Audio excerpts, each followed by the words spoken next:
கிறிஸ்துவின் உருவப்படத்தை வணங்கலாமா? இயேசு கிறிஸ்துவின் உருவப்படத்தை வணங்கலாமா? ஏன் இயேசு கிறிஸ்துவின் உருவப்படத்தில் கை செய்கை உள்ளது?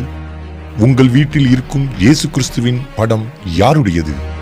இந்த கேள்விகளுக்கு பதில் உள்ளே உள்ளது. வாருங்கள் பார்ப்போம்.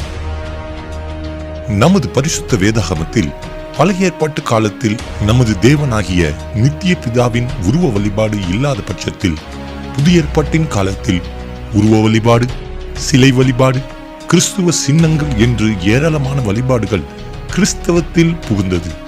வாருங்கள் சில எடுத்துக்காட்டுகளை பார்ப்போம். மரியாள் இயேசு கிறிஸ்து உருவ வழிபாடு. யோசேப்பு மரியாள் இயேசு கிறிஸ்து உருவ வழிபாடு. பிதா இயேசு தூய ஆவி வழிபாடு. குழந்தை இயேசு வழிபாடு. இப்படிப்பட்ட வழிபாடுகளில் ஈடுபடும் அநேகர் கூறும் பதில் ஒன்றே. பழைய ஏற்பாட்டின் இயேசு கிறிஸ்து குமாரனாய் வெளிப்படவில்லை என்றும் புதிய ஏற்பாட்டில்தான் வெளிப்பட்டார் என்றும் அதனால் பழைய ஏற்பாட்டில் உருவ வழிபாடு இல்லை என்றும் கூறுகின்றனர். இதற்கு தெளிவான பதிலை மிக விரைவில் சவுண்ட் டாக்டரின் குழு விளக்க இருக்கின்றனர். அதற்கு முன்னர் இயேசு கிறிஸ்துவின் வரைபடம் முதலில் எங்கே உருவாக்கப்பட்டது என்பதை பார்ப்போம். நல்ல மெய்ப்பன் என்ற தலைப்பில் கிபி 350களில் ரோம் நகர் இத்தாலி தேசத்தில் இருக்கும் கேட்டகாம்ஸ் ஆஃப் செயின்ட் காலக்ஸ்டஸ் என்ற தாழ்வாரத்தில் மனிதர்களால் யூகித்து வரையப்பட்ட படம்தான் நல்ல மெய்ப்பன் படம். இந்த படத்தை நீங்கள் பார்க்கலாம். பவுல் பேதுரு என்பவர்களின் மத்தியில் இயேசு கிறிஸ்து என்ற தலைப்பில் கிபி 400களில் ரோம் நகர் இத்தாலி தேசத்தில் இருக்கும் கேட்டகோம்ஸ் ஆஃப் மார்க்லினோஸ் என்ற தாழ்வாரத்தில் மனிதர்களால் யூகித்து வரையப்பட்ட படம்தான் இது. இப்படி கிறிஸ்துவை யூகித்து வரையப்பட்ட படங்கள் கான்ஸ்டன்டைன் என்ற ரோம பேரரசன் ஆண்ட காலத்திலும் அதற்கு பின்னரும் வந்தவைகள் ஆகும். மேலும் காலப்போக்கில் கர்த்தராகிய இயேசு கிறிஸ்து கை செய்கை காண்பிப்பது போல் படங்கள் வரையப்பட்டது. சில படங்களை பார்ப்போம் வாருங்கள்.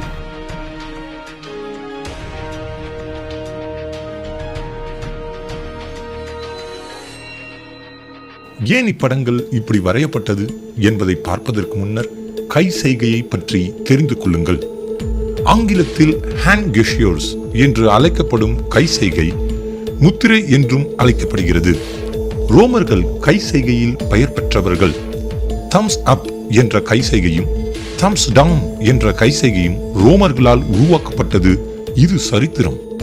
நியூரோ மன்னன் ஆண்ட நாட்களில் கொலோசியா அரங்கத்தில் கொல்லப்பட இருக்கும் யூதர்கள் உயிருடன் இருக்கலாமா அல்லது கொல்லப்படலாமா என்பதற்காக உருவாக்கப்பட்ட சின்னம்தான் தம்ஸ் அப் தம்ஸ் டவுன் என்ற கை செய்கை.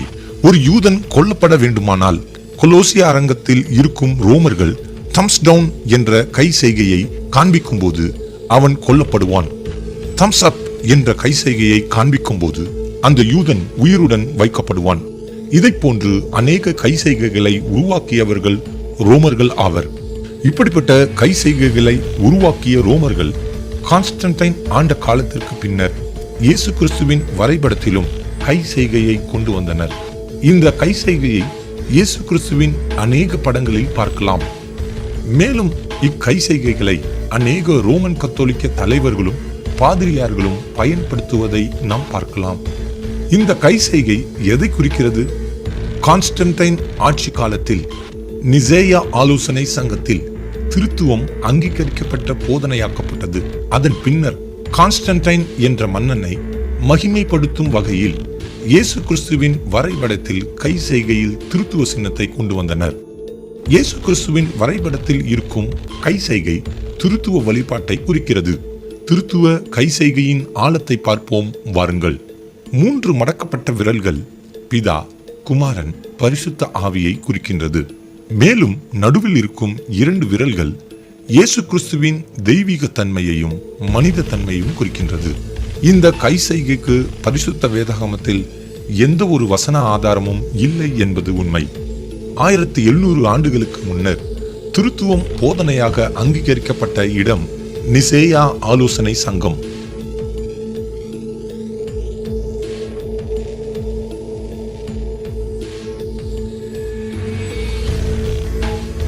வாருங்கள் நிசையா என்ற இடத்தை பற்றி பார்ப்போம்.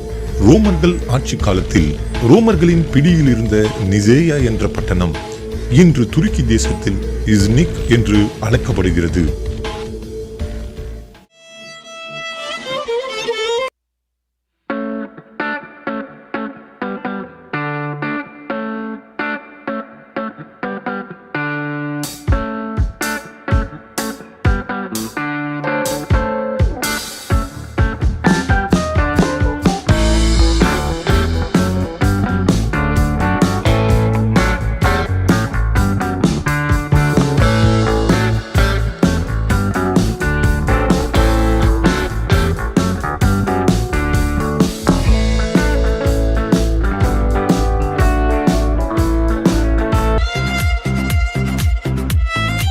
நிசேயா என்ற இடத்தை பற்றி வேதம் எதுவும் சொல்லாத பட்சத்தில் நிசேயா என்ற வார்த்தை பாரம்பரிய சபைகளாகிய ரோமன் கத்தோலிக்க சபை, CSI சபை, லுத்திரன் சபை போன்ற சபைகளில் இறை வழிபாட்டு நூல்களில் கண்ணுக்கு தெரியாத அளவில் சிறிய எழுத்துக்களில் நிசேயா விசுவாச பிரமாணம் என்று எழுதப்பட்டுள்ளதை நீங்கள் பார்க்கலாம்.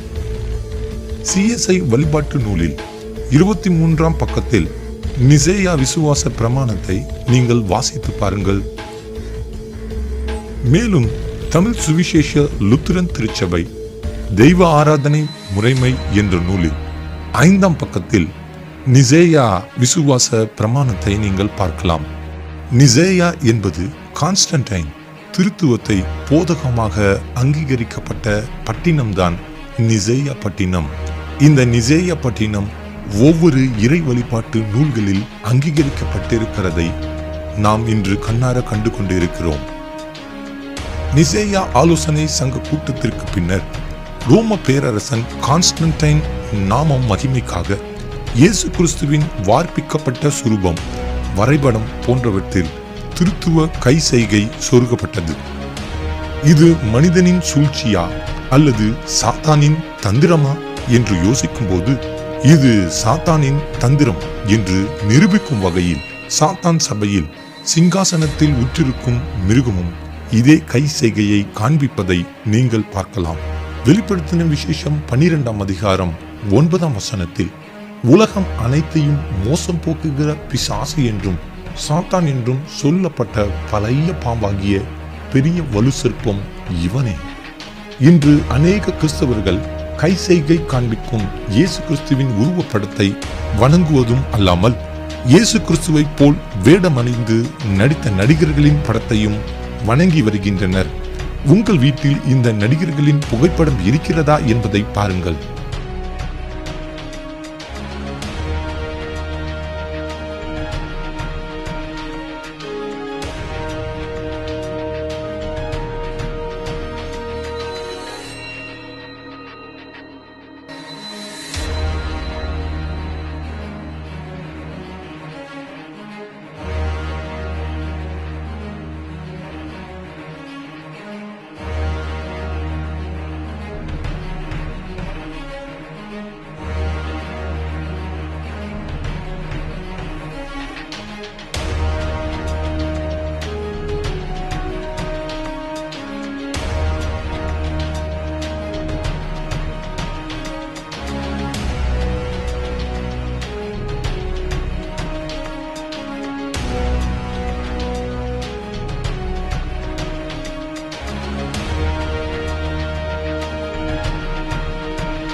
இப்படி மனிதனால் உருவாக்கப்பட்ட படங்களை நாம் விட்டுவிட்டு பரிசுத்த ஆவிக்காய் ஜெபிக்கலாமே.